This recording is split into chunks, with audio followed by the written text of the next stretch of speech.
കരിമ്പനക്കാടുകളിൽ കരിനിഴൽ വീഴ്ത്തി കരിങ്കൽ കൂട്ടങ്ങൾ ചലിക്കുന്നതുപോലെ കാടിന്റെ മക്കൾ എഴുന്നള്ളുമ്പോൾ ആനച്ചൂരും ആനക്കഥകളും കേട്ടുവളർന്ന മലയാളിയുടെ മനസ്സിലേക്ക് ആദ്യമോടിയെത്തുക നെറ്റിപ്പട്ടവും വെഞ്ചാമരവും മേളപ്പെരുക്കവുമുള്ള ഉത്സവ കാഴ്ചകളും ഗുരുവായൂർ കേശവനെയും തെച്ചിക്കോട്ട് രാമചന്ദ്രനെയും പോലുള്ള ഗജരാജ പ്രതാപികളെയുമാണ്. എന്നാൽ ആ പ്രൗഢിക്ക് പിന്നിൽ കോടിക്കണക്കിന് വർഷങ്ങളുടെ പരിണാമ ചരിത്രവും വിസ്മയിപ്പിക്കുന്ന ജൈവരഹസ്യങ്ങളും ഒളിഞ്ഞിരിപ്പുണ്ട്. മനുഷ്യൻ ഭൂമിയിൽ കാലുറപ്പിക്കുന്നതിനും ലക്ഷക്കണക്കിന് വർഷങ്ങൾക്ക് മുൻപേ ഈ പ്രപഞ്ചത്തിന്റെ താളം പിടിച്ചവരും മേൽചുണ്ട് രൂപാന്തരം പ്രാപിച്ചുണ്ടായ തുമ്പിക്കൈയുള്ളതുമായ പ്രോബോസിഡിയ സസ്തനി കുടുംബത്തിൽ ഇന്ന് വംശനാശം നേരിടാതെ ഭൂമിയിൽ അവശേഷിക്കുന്ന ഏക ജന്തുവർഗമാണ് ആനകൾ. ക്രിസ്തുവിന് മുൻപ് 5000 വർഷത്തോടെ തന്നെ മനുഷ്യർ ആനകളെ വേട്ടയാടിപ്പിടിച്ച് മെരുക്കി കൂപ്പിൽ പണിയെടുപ്പിച്ചും യുദ്ധങ്ങളിൽ പങ്കുവെപ്പിച്ചും വളർത്താനകളാക്കാൻ ശ്രമിച്ചിരുന്നതായി ചരിത്രം പറയുന്നു. ഇന്ന് ഭൂമുഖത്ത് പ്രധാനമായും 3 ആന ഇനങ്ങളാണ് അവശേഷിക്കുന്നത്. തെക്കുകിഴക്കൻ ഏഷ്യയിലും ഇന്ത്യൻ ഉപഭൂഖണ്ഡത്തിലും കാണുന്നതും എലിഫാസ് മാക്സിമസ് എന്ന് ശാസ്ത്രനാമമുള്ളതുമായ ഏഷ്യൻ ആനകൾ, വലിപ്പത്തിൽ ഏറ്റവും മുന്നിൽ നിൽക്കുന്നതും ആഫ്രിക്കൻ സാവന്നകളിൽ ജീവിക്കുന്നതുമായ ആഫ്രിക്കൻ ബുഷ് ആന അഥവാ സാവന്ന ആന, ആഫ്രിക്കൻ മഴക്കാടുകളിൽ മാത്രം കാണുന്ന ഉയരം കുറഞ്ഞ ആനകളായ ആഫ്രിക്കൻ കാട്ടാന എന്നിവയാണ് അവ. ഇതിൽ ഏഷ്യൻ ആനകളെ അവയുടെ ബാഹ്യഘടനയും ഭൂമിശാസ്ത്രപരമായ സവിശേഷതകളും അനുസരിച്ച് ഇന്ത്യൻ ആന, ശ്രീലങ്കൻ ആന, സുമാത്രൻ ആന, ബോർണിയോ പിഗ്മി എന്നിങ്ങനെ വീണ്ടും തരം തിരിച്ചിരിക്കുന്നു. പേര് ഒന്നാണെങ്കിലും ആഫ്രിക്കൻ ആനയും ഏഷ്യൻ ആനയും തമ്മിൽ ഗജാന്തരമുണ്ട്. നമ്മുടെ നാട്ടിൽ കൊമ്പുള്ളത് കൊമ്പനാനയെന്നും കൊമ്പില്ലാത്തത് പിടിയാനയെന്നും കുട്ടികൾ പോലും ഒറ്റ നോട്ടത്തിൽ തിരിച്ചറിയും. എന്നാൽ ആഫ്രിക്കൻ ആനകളുടെ ലോകത്ത് ആണിനും പെണ്ണിനും ഒരുപോലെ നീളൻ കൊമ്പുകളുണ്ട്. നമ്മുടെ നാട്ടിൽ പെണ്ണാനകൾക്ക് ചെറിയ മോഴക്കൊമ്പുകളാണല്ലോ പതിവ്. ആഫ്രിക്കൻ ആനകളുടെ നടുവ് ഉള്ളിലോട്ട് കുഴിഞ്ഞും മസ്തകം പരന്നുമാണ് ഇരിക്കുന്നത്. എന്നാൽ ഏഷ്യൻ ആനകൾക്ക് മുകളിലോട്ട് വളഞ്ഞതോ നേരെയുള്ളതോ ആയ മുതുകും നടുഭാഗം കുഴിഞ്ഞ മസ്തകവുമാണുള്ളത്. ആഫ്രിക്കയുടെ മാപ്പ് പോലുള്ള വലിയ ചെവികളാണ് ആഫ്രിക്കൻ ആനകൾക്കുള്ളതെങ്കിൽ നമ്മുടെ ആനകളുടെ ചെവിക്കുട ചെറുതാണ്. മാത്രമല്ല ഇവയുടെ മേലതിരുകൾ പ്രായമാകുമ്പോൾ ഉള്ളിലേക്ക് മടങ്ങാറുമുണ്ട്. ആനകൾക്ക് പൊതുവെ വിയർപ്പിന്റെ അസുഖമില്ല. കാരണം ആനയുടെ ശരീരത്തിൽ നഖങ്ങളുടെ മേൽഭാഗത്ത് മാത്രമാണ് കുറച്ച് വിയർപ്പ് ഗ്രന്ഥികൾ ഉള്ളത്. അതിനാൽ കാലുകൾ കാറ്റുകിട്ടാൻ അല്പം ഉയർത്തിപ്പിടിക്കുന്ന ശീലം ഇവയ്ക്കുണ്ട്. വിയർപ്പ് പുറത്തു കളയാൻ സൗകര്യമില്ലാത്തതിനാൽ ചെവിക്കുടയിലെ രക്തക്കുഴലുകൾ വികസിപ്പിച്ച് അതിലൂടെ ചോരയൊഴുക്കി അവ വീശിയാറ്റിയാണ് ഇവ ഉള്ളിലെ ചൂട് കുറയ്ക്കുന്നത്. കൂടാതെ ദേഹത്ത് പൊടിയും ചെളിയും വാരിപ്പൂശി സൂര്യനോട് പൊരുതുന്ന ഇവ തണലിൽ പകലുറക്കമോ വിശ്രമമോ ചെയ്ത് ചൂട് കുറഞ്ഞ സമയത്താണ് കൂടുതൽ സജീവമാകുന്നത്. ഒരു വശത്തെ കാലുകൾ ഒരേ സമയം മുൻപോട്ട് വെച്ച് നടക്കാനുള്ള പ്രത്യേകതയുള്ള ഇവയുടെ മുൻകാലുകളെ നടയെന്നും പിൻകാലുകളെ അമരമെന്നുമാണ് വിളിക്കുന്നത്. പ്രകൃതിയുടെ വിസ്മയമായ ആനയുടെ തുമ്പിക്കൈ വെറുമൊരു നീളൻ മൂക്കല്ല, മറിച്ച് മണം പിടിക്കാനും സ്പർശമറിയാനും സഹായിക്കുന്ന ലക്ഷത്തിലധികം പേശികൾ ഒത്തുചേർന്ന അതീവ പ്രാധാന്യമുള്ളൊരു അവയവമാണ്. 8.5 ലിറ്റർ വെള്ളം ഒറ്റയടിക്ക് വലിച്ചെടുക്കാനും ഒരു ചെറിയ തരിമണ്ണ് മുതൽ കൂറ്റൻ മരക്കൊമ്പുകൾ വരെ അനായാസം കൈകാര്യം ചെയ്യാനും ആ തുമ്പിക്കൈക്ക് കരുത്തുണ്ട്. മരക്കൊമ്പുകളിലെ ഇലകൾ താഴെയിടാനും വെള്ളവും ഭക്ഷണവും വായിലെത്തിക്കാനും മാത്രമല്ല, മറ്റാനകളെ ഗന്ധം കൊണ്ട് മനസ്സിലാക്കാനും തുമ്പിക്കൈ സഹായിക്കുന്നു. ഇണചേരൽ സമയത്തും മറ്റ് മൃഗങ്ങളോട് പൊരുതുമ്പോഴും തുമ്പിക്കൈ പ്രാധാന്യമുള്ളതാകുന്നു. സൗഹൃദം പ്രകടിപ്പിക്കാനായി മനുഷ്യർ കൈ കൊടുക്കുന്നത് പോലെ പരസ്പരം തുമ്പിക്കൈകൾ പിണച്ച് ആനകൾ പെരുമാറാറുണ്ട്. ആഫ്രിക്കൻ ആനകളുടെ തുമ്പിക്കൈയുടെ അഗ്രത്തിൽ വിരല് പോലെ 2 ചുണ്ടുകൾ ഉണ്ടെങ്കിൽ നമ്മുടെ ഏഷ്യൻ ആനകൾക്ക് അത് ഒന്നേയുള്ളൂ. ആനകളുടെ കൊമ്പുകൾ കേവലം അലങ്കാരമല്ല, അത് ജീവിതാവസാനം വരെ വളരുന്ന മേൽത്തടിയിലെ 2ാം ഉളിപ്പല്ലുകളാണ്. ചവയ്ക്കാനുള്ള ആനപ്പല്ലുകൾ നമ്മുടെ പാൽപ്പല്ലുകൾ പോലെ അടിയിൽ നിന്നല്ല ഉയർന്നു വരിക, മറിച്ച് വായുടെ പിൻഭാഗത്ത് നിന്ന് മോണയിൽ വളർന്നു വന്ന് പഴയ പല്ലുകളെ തള്ളി പുറത്താക്കുകയാണ് ചെയ്യുന്നത്. മണ്ണു തുരന്ന് വെള്ളം കണ്ടെത്താനും വേരുകളും കിഴങ്ങുകളും പുറത്തെടുക്കാനും മരത്തിന്റെ തൊലി അടർത്താനും ശത്രുക്കളെ തുരത്തി മേൽക്കോയ്മ സ്ഥാപിക്കാനും ഭാരം ചുമക്കാനും കൊമ്പുകൾ പടവാളാകുന്നു. മനുഷ്യർ വലതു കയ്യന്മാരും ഇടതു കയ്യന്മാരും ആക്കുന്നത് പോലെ ആനകളും വലംകൊമ്പനോ ഇടംകൊമ്പനോ ആകാറുണ്ട്. ആനകളുടെ ലോകം സ്നേഹത്തിന്റെയും അറിവിന്റെയും വലിയൊരു പാഠപുസ്തകമാണ്. അവിടെ അധികാരം കൈയാളുന്നത് കരുത്തുള്ള ആണാനകളല്ല, മറിച്ച് അനുഭവ സമ്പത്തുള്ള ഒരു വൃദ്ധയായ പെണ്ണാനയാണ്. ലുക്കുകൊണ്ടല്ല, ഗന്ധം കൊണ്ടാണ് ഇവർ പരസ്പരം തിരിച്ചറിയുന്നത്.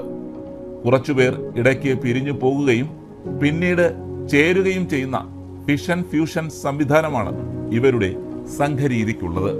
എങ്കിലും ബന്ധുക്കളെ ഇവർ മറക്കാറില്ല. 6-7 വയസ്സു മുതൽ കൂട്ടത്തിൽ നിന്ന് പിരിയാൻ തുടങ്ങുന്ന ആൺകുട്ടികൾ 12 വയസ്സാകുന്നതോടെ പ്രായപൂർത്തിയാകുന്നതിനാൽ കൂട്ടത്തിൽ നിന്ന് പൂർണ്ണമായി പുറത്താക്കപ്പെടും. സ്വന്തം ബന്ധുക്കളായ പെണ്ണാനകളുമായി ഇണചേരുന്നത് തടയാനുള്ള പ്രകൃതിയുടെ ഒരു ഫിൽറ്ററിംഗ് രീതിയാണിത്.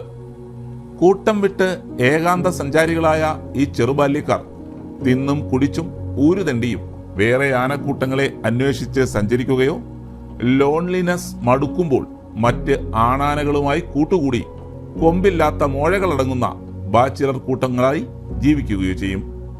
ഇവർക്ക് കൃത്യമായ ടെറിട്ടറി ശീലങ്ങളില്ലെങ്കിലും ഭക്ഷണ ലഭ്യതയ്ക്കനുസരിച്ച് ദീർഘസഞ്ചാരങ്ങൾ നടത്തുകയും ഒരേ സ്ഥലത്തേക്ക് തന്നെ തിരിച്ചു വരികയും ചെയ്യും.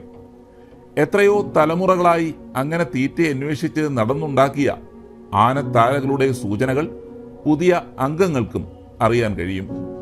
ആനപ്പക എന്നതിനേക്കാൾ ആനയുടെ ബുദ്ധി എന്ന് പറയുന്നതാവും കൂടുതൽ ശരി.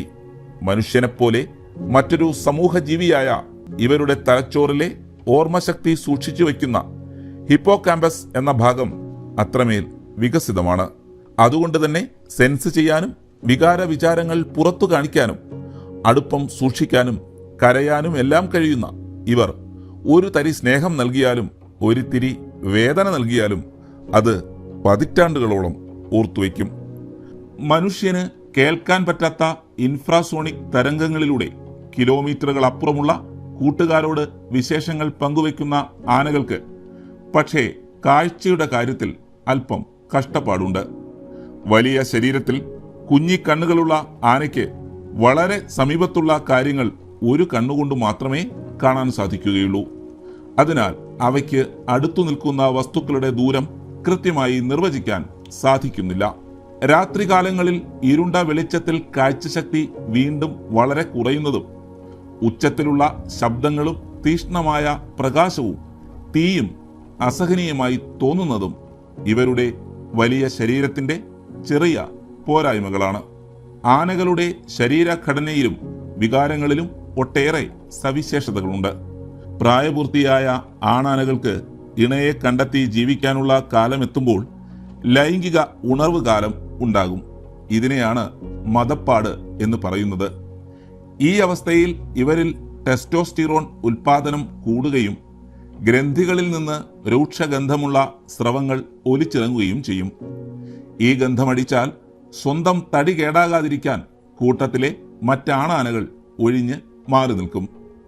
ചെറുപ്പക്കാരായ ആണാനകൾക്ക് വർഷങ്ങളോളം ഇണ ചേരാനുള്ള ഭാഗ്യമില്ലാതെ വിരഹം അടക്കിപ്പിടിച്ച് നടക്കേണ്ടി വരാറുണ്ട്. കാരണം ചെറുപ്പക്കാരെയല്ല, മറിച്ച് ഏറ്റവും മുതിർന്ന 40-50 വയസ്സായ ആണാനകളുമായി ഇണ ചേരാനാണ് പിടിയാനകൾ താല്പര്യം കാണിക്കുക. കൊമ്പന്മാർ തമ്മിൽ ഇണയ്ക്കായി കടുത്ത പോരാട്ടം നടക്കുകയും ജയിക്കുന്നവന്റെ കൂടെ പെണ്ണ് പോവുകയും ചെയ്യുന്ന പഴയ വീരഗാഥകൾ ഇന്നും കാട്ടിനുള്ളിൽ നടക്കുന്നുണ്ട്. ലൈംഗിക അവയവങ്ങളുടെ കാര്യത്തിലും ആനകൾ വ്യത്യസ്തരാണ്. ആണാനകളുടെ വൃഷണങ്ങൾ ശരീരത്തിന് പുറത്തല്ല, ഉള്ളിൽ തന്നെ വൃക്കകളുടെ അടുത്താണുള്ളത്. ഉദ്ധരിക്കുമ്പോൾ ലിംഗം എസ് ആകൃതിയിൽ 1 മീറ്റർ വരെ നീളം വയ്ക്കുന്നു. പെണ്ണാനകളുടെ ബാഹ്യ ലൈംഗിക അവയവം വാലിന് തൊട്ടു താഴെയല്ല, പിൻകാലുകളുടെ ഇടയിലാണ് സ്ഥിതി ചെയ്യുന്നത്. മുലയൂട്ടുന്ന സമയം കുഞ്ഞിനെ തുമ്പിക്കൈ കൊണ്ട് താങ്ങിപ്പിടിക്കാൻ പറ്റുന്ന വിധത്തിൽ മുലകൾ മുൻകാലുകൾക്ക് ഇടയിലാണ് ഉള്ളത്.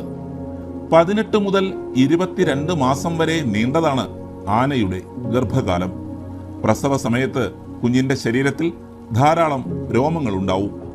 ഏകദേശം 22 മാസത്തോളം അമ്മയുടെ ഗർഭപാത്രത്തിൽ കിടന്ന് ജനിക്കുമ്പോൾ തന്നെ 120 കിലോയോളം തൂക്കവുമായി പുറത്തു വരുന്ന ഒരു കുഞ്ഞാനക്കുട്ടിക്ക് മണിക്കൂറുകൾക്കകം തന്നെ നടക്കാൻ സാധിക്കുന്നു. കാടിന്റെയും സംഘത്തിലെ എല്ലാവരുടെയും മുഴുവൻ സംരക്ഷണം അപ്പോൾ തന്നെ ലഭിക്കുകയും ചെയ്യുന്നു. അല്പം മുതിർന്നാൽ അമ്മ ഭക്ഷണം തേടിപ്പോകുമ്പോൾ കൂട്ടത്തിലെ ആയമാർ ഇവരെ സംരക്ഷിക്കും.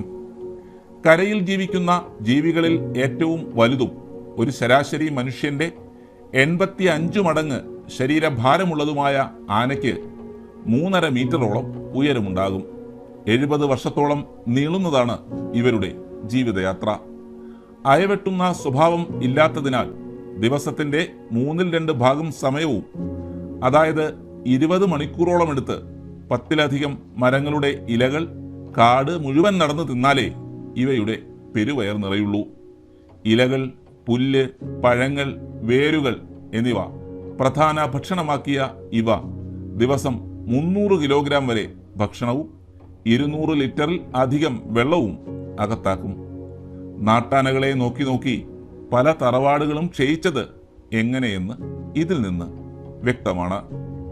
ചരിത്രത്തിൽ 1956 അങ്കോളയിൽ വെടിവെച്ചു കൊല്ലപ്പെട്ട 12,000 കിലോഗ്രാം തൂക്കമുള്ള ഒരു ആണാനയാണ് ഇതുവരെ ജീവിച്ചിരുന്നതിൽ ഏറ്റവും ഭാരമുള്ളതായി രേഖപ്പെടുത്തിയിട്ടുള്ളത്. ഈ ഗജരാജന്മാർ നടന്നുണ്ടാക്കിയ പാതകളാണ് ഇന്നും വന്യജീവികൾക്കും വനപാലകർക്കും വഴികാട്ടിയാകുന്നത്. വംശനാശ ഭീഷണി നേരിടുന്ന ഈ ജീവിവർഗത്തിന്റെ സംരക്ഷണത്തിനായി 2011 മുതൽ എല്ലാ വർഷവും ഓഗസ്റ്റ് 12 ആനകളുടെ ദിനമായി ആചരിച്ചു വരുന്നു. അവരുടെ സ്വാഭാവിക പാതകളും കാടുകളും മനുഷ്യൻ ഇന്നും കയ്യേറിക്കൊണ്ടിരിക്കുകയാണ്. കാടിന്റെ ഈ സ്പന്ദനം നിലച്ചാൽ നമ്മുടെ പ്രകൃതിയുടെ താളമാണ് തെറ്റുക എന്ന് ഓർക്കുക. അതിനാൽ ആനയഴകിനെ ആദരിക്കുമ്പോൾ തന്നെ അവരുടെ ആവാസ വ്യവസ്ഥയെ സംരക്ഷിക്കാനും നമ്മൾ ബാധ്യസ്ഥരാണ്.